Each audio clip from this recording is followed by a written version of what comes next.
ઘણા બધા લોકો પાસે તમે એવું જાણ્યું હશે અથવા તો એવું સાંભળ્યું હશે કે રોટલી, ભાત, બટાકા, ચીઝ આ 4 વસ્તુ તમે છોડી દો એટલે તમારો વેટ લોસ થઈ જશે.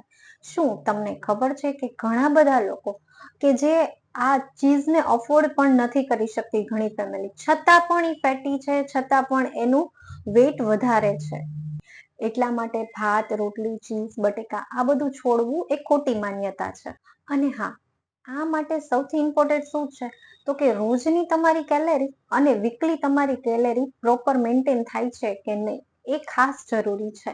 અને એના ઉપરથી જ નક્કી થાય છે કે તમે કેલેરી ડેફિશિયન્સીમાં આવો છો કે નથી આવતા. જો ઉદાહરણ તરીકે તમને સમજાવું તો તમે રાતનું ભોજન વધારે હેવી લ્યો છો અથવા તો હેવી લ્યો છો, પણ તમારી વીકલી અથવા તો રોજની કેલેરી પ્રોપર માત્રામાં થઈ જાય છે તો તમારો ઇઝીલી વેટ લોસ થઈ શકે છે. અને એટલા માટે કાર્બ્સ બંધ કરી દો, સ્વીટ્સ બંધ કરી દો અને એક લાંબો સમય સુધી ચાલી શકે એવો વેટ લોસ પ્રોગ્રામને મેન્ટેન કરો. અને તમે પણ જો આવો કોઈ લોંગ ટર્મનો વેટ લોસ પ્લાન ઈચ્છતા હોય અથવા તો તમારે એની જરૂર હોય તો નીચે આપેલા નંબર ઉપર મારો કોન્ટેક્ટ કરી શકો છો અથવા તો મને ડીએમ અથવા કમેન્ટ કરી શકો છો, જેથી હું તમારી વેટ લોસ જર્ની માટે મદદ કરી શકું.